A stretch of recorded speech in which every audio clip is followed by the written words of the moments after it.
السلام علیکم ورحمۃ اللہ تعالی وبرکاتہ۔ مرکز اہل سنت جامعہ رضویہ منظر اسلام کے یوٹیوب چینل ہم سبق درس نظامی میں آپ کا خیر مقدم ہے۔ پیارے بچوں، جنہوں نے اب تک ہمارے چینل کو سبسکرائب نہیں کیا ہے وہ ضرور سبسکرائب کر لیں اور بیل آئیکن بھی ٹچ کر دیں تاکہ ہر ویڈیو کی نوٹیفیکیشن آپ تک پہنچتی رہے، اور اپنے ساتھیوں سے بھی شیئر کریں تاکہ ہماری گفتگو سے زیادہ لوگ فائدہ اٹھا سکیں۔ ساتھ ہی ساتھ بات پسند آئے تو لائک بھی کیا کریں، اس سے ہماری ہمت بھی بڑھے گی۔ اگر کہیں پر کوئی دشواری ہو تو آپ کمنٹ کر کے ہم سے پوچھ بھی سکتے ہیں۔ بسم اللہ الرحمن الرحیم۔ ولو قال امرک بیدک فی تطلیقۃ او اختاری تطلیقۃ فاختارت نفسها تقع واحدۃ رجعیۃ۔ کسی شوہر نے اپنی بیوی کو اختیار دیتے ہوئے، طلاق کا اختیار دیتے ہوئے کہا امرکی بیدکی، تیرا معاملہ طلاق تیرے سپرد، تیرے ہاتھ میں ہے۔ امرکی، تیرا معاملہ تیرے ہاتھ میں، یہ کہا۔ اب مجھے بتاؤ، یہ شوہر لفظ صریح للطلاق بول رہا ہے یا لفظ کنائی کے ذریعے سے اختیار دے رہا ہے؟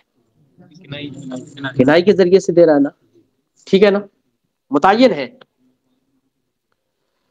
لیکن لفظ امر کے اندر بیٹا یہ عموم ہے کہ اس کے ذریعے سے کسی بھی فعل کی تعبیر کی جا سکتی ہے۔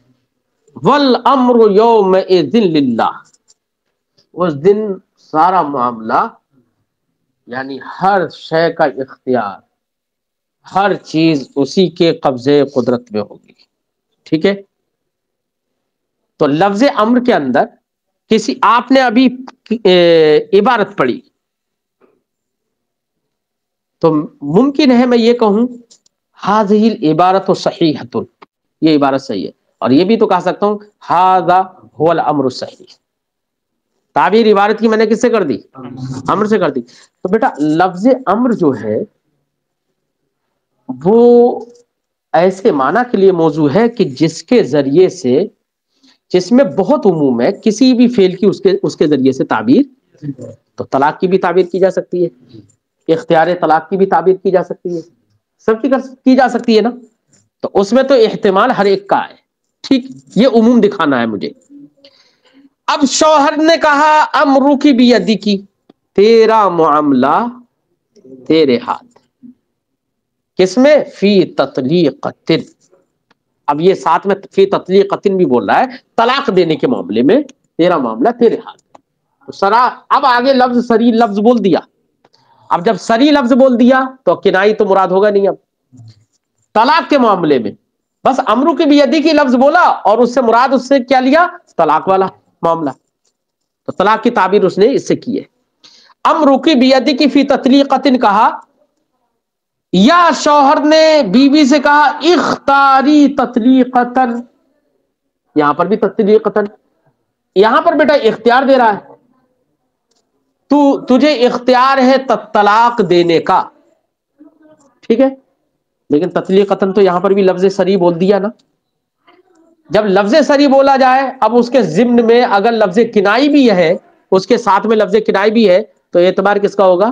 صریح۔ بھائی صریح کے سامنے کنائی کا اعتبار نہیں ہوتا ہے۔ یہاں پر امرکی بیدکی کی کنائی تھا، لیکن فی تطلیقۃ سے اس کی جب تفسیر کر دی تو صریح ہو گیا۔ آپ یہ ایسی اختاری تطلیقۃ کہا تو تطلیقۃ کے ذریعے سے صریح ہے، ٹھیک ہے۔ تو شوہر نے صریح لفظ کا استعمال کیا۔ اب عورت نے کہا جواب میں فاختارت نفسہا، اس نے کہا اخترت نفسی۔ کیا کہا؟ اخترت نفسی، میں نے اپنے آپ کو اختیار کیا۔ کس کا جواب ہے؟ طلاق کے اختیار دینے کا۔ تو اخترت نفسی کا بھی معنی کیا ہوگا؟ یا اخترت طلاق، یا اگر اس نے کہا طلقت نفسی، میں نے اپنے آپ کو طلاق دی، تب بھی بات صحیح ہوگی نا۔ دونوں صورتوں میں شوہر نے تو صریح لفظ بولا نا، اس لیے، اور عورت چاہے کوئی بھی لفظ اب بولے، وہ تو صریح لفظ کے ذریعے سے اختیار دے رہا ہے، تتلیفی تطلیقتن یا تطلیقتن کے ذریعے سے، چاہے امرک بیدی کی ساتھ میں بولا یا اختیاری کہا، وہ صریح لفظ کے ذریعے سے اختیار دے رہا ہے. کون سی طلاق؟ اب اگر عورت نے طلاق دے لی اپنے آپ کو اور کہا اخترت نفسی یا کہا طلقت نفسی، کون سی طلاق واقع ہوگی؟ فرماتے تقع واحدۃ الرجعیہ، ایک ہی طلاق رجعی واقع ہوگی. رجعی ہونا ظاہر ہے کہ کوئی صریح لفظ سے ہے، ایک ہونا بھی ظاہر ہے. کیوں؟ اس لیے کہ صریح لفظ میں الطلاق مرتان. اگر کسی نے کہا طلق تو میں نے طلاق دے دی، کسی کی نیت بھی نہیں کی، کتنی طلاق واقع ہوتی ہے؟ یہاں پر بھی تو اس نے کوئی نیت تھوڑی کی ہے، اس لیے ایک ہی طلاق واقع ہوگی. ٹھیک ہے، ایک طلاق رجعی واقع ہوگی. بات سمجھ میں آ گئی نا؟ وَلَوْ قَالَ أَمْرُكِ بِيَدِكِ، اور شوہر نے کہا امرکی بیدی کی، صرف اتنا ہی کہا، صریح لفظ نہیں بولا. اب آگے امرکی بیدی کی یہ بولا. ٹھیک ہے، وَنَّوَ الثَّلَاثَ، کنائی لفظ بول دیا اور نیت کتنے کی کر لی؟ 3 کی نیت تو کر سکتا ہے نا، کہ 3 طلاقیں میں نے تجھے سپرد کر دی، اس بات کی نیت کر لی، تو نیت تو کر سکتا ہے نا. 3 کی نیت کر لی، کہ گویا کہ شوہر نے کہا امرک بیدی کی، کہ تیرا معاملہ تیرے ہاتھ میں ہے، اور 3، اور چونکہ طلاق کی نیت سے ہی کہہ رہا ہے، اور 3 کی نیت کر لی، تو 3 طلاقوں کی وہ عورت مطلب محل بھی ہے، آزاد ہے، 3 کی نیت بھی کر لی اس نے. پھر عورت نے کہا اسی مجلس میں اخترت نفسی بواحدۃ، اس نے 3 کی نیت کی تھی، یہ اس کی الٹی چلی، اس نے کہا اخترت نفسی بواحدۃ او بمرۃ واحدہ، ایسے کہا، بواحدہ کہا یا بمرۃ واحدہ کہا، میں نے اپنے آپ کو اختیار کر لیا ایک کے ساتھ یا ایک مرتبہ، کچھ بھی کہا. تو فرماتے یقعنا، یہ بواحدہ جو کہہ رہی ہے نا، اس کا کوئی اعتبار نہیں ہے. 3 طلاقیں واقع ہو، اس نے تو 3 کی نیت کر لی تھی نا، اب پھر بھی 3 طلاقیں یہاں پر واقع ہو جائیں گی، 3 طلاقیں واقع ہو جائیں گی. اب بیٹا یہاں پر 3 طلاقیں کیسے واقع ہو جا رہی ہیں جبکہ یہ لفظ بواحدہ کہہ رہی ہے ساتھ میں؟ تو یاد رکھیے اس نے یہی تو کہا اخترت نفسی، اور لفظ اختیار جو ہوتا ہے بیٹا یہ کس کے جواب میں ہے؟ امرک بیدی کی جواب میں اختیار لفظ بول رہا ہے، اخترت نفسی بواحدہ. میں نے ایک کے ذریعے، ایک کے ساتھ میں نے اپنے آپ کو اختیار کر لیا. تو بواحدہ جو ہے اختیار، تو بیٹا یہاں پر جو لفظ ہے اخترتو، یہ ایسا لفظ ہے جو امرکی بیدی کی طرح نہیں ہے، یاد رکھنا. اس میں عموم نہیں ہوتا ہے، اختیار میں عموم نہیں ہوتا ہے، یاد رکھنا، کیونکہ وہ تو پسند کرنے ہی کے لیے ہوتا ہے عام طور سے. اب یہاں پر طلاق کے لیے استعمال ہو رہا ہے. تو اخترت نفسی بواحدہ کہا، تب بھی 3 طلاقیں واقع ہو جا رہی ہیں. بواحدہ کے اعتبار اس لیے نہیں ہے یا ہے، تو اس لیے یہاں پر بواحدہ کا استعمال اس لیے نہیں ہے کیونکہ بواحدہ یہ اختیارتن کی صفت بنے گی، کیونکہ ما قبل میں فعل کون سا مذکور ہے؟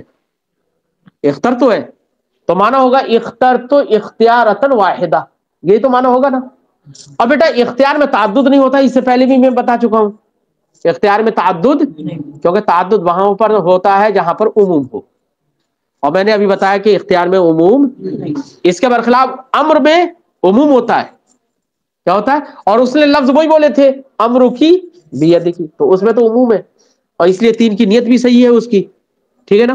اب یہ جواب میں کہہ رہی ہے اخترت نفسی بواحدہ، تو بواحدہ ما قبل میں جو فعل مذکور ہے بواحدہ اسی کی صفت بنے گا نا، تو مانا ہوگا اخترت نفسی اختیارتن واحدتن.